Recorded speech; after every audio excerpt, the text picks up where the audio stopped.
मनोज जरांगे यांच्या आंदोलनाचा आज तिसरा दिवस. आजच्या आंदोलनाला परवानगी. सलग तिसऱ्या दिवशी आंदोलनाला परवानगी. विजयी गुलाल उधळूनच मुंबई सोडणार आंदोलकांची भूमिका.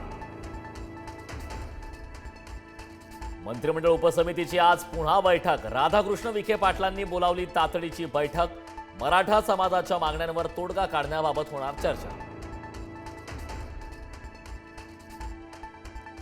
सर्व मागण्यांची अंमलबजावणी झाल्याशिवाय मुंबईतून जाणार नाही. पुढारी न्यूजवर बोलताना जरांगे पाटील मागण्यांवर ठाम. मराठा आंदोलकांना काही झालं तर संपूर्ण राज्य बंद पाडण्याचाही इशारा. छत्रपती शिवाजी महाराज टर्मिनल आणि मुंबई पालिकेसमोरील संपूर्ण रस्ते बंद. काल मराठा आंदोलकांनी रस्ता अडवल्यानंतर आज रस्ते वाहतुकीसाठी बंद. वाहतूक पोलिसांकडून पर्यायी मार्ग सुरू. मराठा आरक्षणासाठीच्या आंदोलनाच्या तिसऱ्या दिवशीही आंदोलकांची मोठी गैरसोय. आंदोलकांनी रस्त्यावरच केली आंघोळ. सरकारकडून कोणतीही सोय नसल्याने आंदोलक आक्रमक. मनोज जरांगेंच्या सुरक्षेचा प्रश्न ऐरणीवर. मध्यरात्री एका व्यक्तीकडून जरांगेंचा व्हिडिओ काढण्याचा प्रयत्न. आंदोलनस्थळी पोलीस नसल्याने जरांगे भडकले.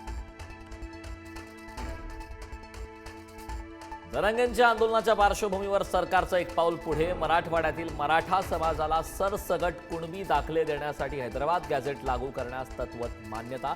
सातारा गॅझेटवरून मात्र तिढा काय.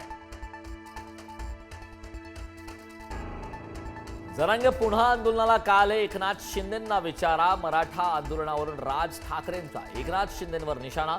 नवी मुंबईत प्रश्न सोडवता असताना जरांगेंवर पुन्हा आंदोलनाची वेळ का आली? शिंदेंना सवाल. विधानसभेला अमित ठाकरेंना भाजपानेच पाडलं. खराब झालेल्या ठाकरे ब्रँडकडे लक्ष द्या. जरांगे पाटलांचा राज ठाकरेंवर हल्लाबोल. तर उद्धव ठाकरेंकडून मात्र मराठा आंदोलकांना मदत करण्याचं शिवसैनिकांना आवाहन.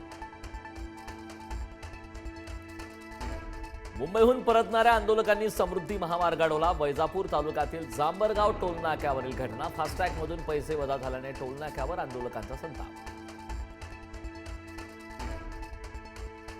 आजचा मध्य आणि हार्बर रेल्वे मार्गावरील मेगा ब्लॉक रद्द. मराठा आंदोलन आणि गणेशोत्सवाच्या पार्श्वभूमीवर रेल्वे प्रशासनाचा निर्णय. उपमुख्यमंत्री एकनाथ शिंदे 2 दिवस दरेगावच्या दौऱ्यावर. रात्री उशिरा शिंदे दरेगावी दाखल. सरकारचं शिष्टमंडळ आता जरांगेंच्या भेटीला जाणार असताना शिंदे दरेगावी गेल्याने चर्चांना उधाण. केंद्रीय गृहमंत्री अमित शहांनी घेतला आगामी निवडणुकांचा आढावा. भाजपच्या सर्वाधिक जागा निवडून येतील यासाठी प्रयत्न करा. विधानसभेप्रमाणे कामगिरी असायला हवी. अमित शहांच्या रवींद्र चव्हाण आणि अमित साटम यांना सूचना. कोरेगाव भीमा आयोगाची उद्धव ठाकरेंना नोटीस. शरद पवारांनी पाठवलेलं पत्र सादर करण्याच्या सूचना. उद्धव ठाकरे मुख्यमंत्री असताना पवारांनी कोरेगाव भीमा दंगलीबाबत दिलं होतं पत्र. भाजप अध्यक्ष जे.पी. नड्डा मुंबईत लालबागच्या राजाचं घेणार दर्शन. मुंबईतील इतर सार्वजनिक मंडळासह भाजपा नेत्यांच्या बाप्पाचंही घेणार दर्शन. यंदाच्या गणेशोत्सवात 45,000 कोटींची उलाढाल. महाराष्ट्राचा वाटा 60%. कॉन्फेडरेशन ऑफ ऑल इंडिया ट्रेडर्सचा अंदाज. जालन्याच्या जाफराबाद तालुक्यात वादळी वाऱ्यासह मुसळधार पाऊस. पावसामुळे शेतातील ऊस आडवा. नुकसानग्रस्त शेतकऱ्यांकडून तत्काळ पंचनाम्याची मागणी. बुलढाणा जिल्ह्यात पावसाची संततधार. पने टाकळी प्रकल्प ओसंडून 7 वक्र दरवाजे 20 सेंटीमीटरने उघडले. प्रशासनाकडून नदीकाठच्या गावांना सतर्कतेचा इशारा.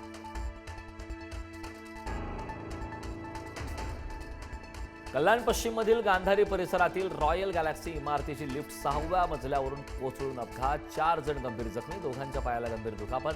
लिफ्ट नादुरुस्त असल्याची माहिती.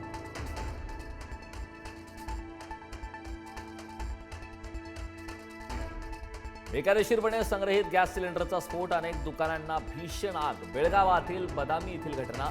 2 दुकानं मालकांसह 3 होमगार्ड होरपळले. रुग्णालयात उपचार.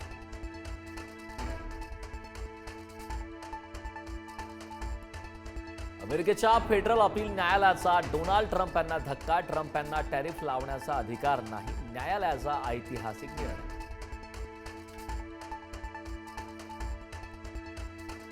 मुंबईतील मराठा आंदोलकांच्या सोयीसाठी गावखेड्यातून प्रयत्न. चटणी भाकरी पाण्याच्या बाटल्या आंदोलनस्थळी रवाना.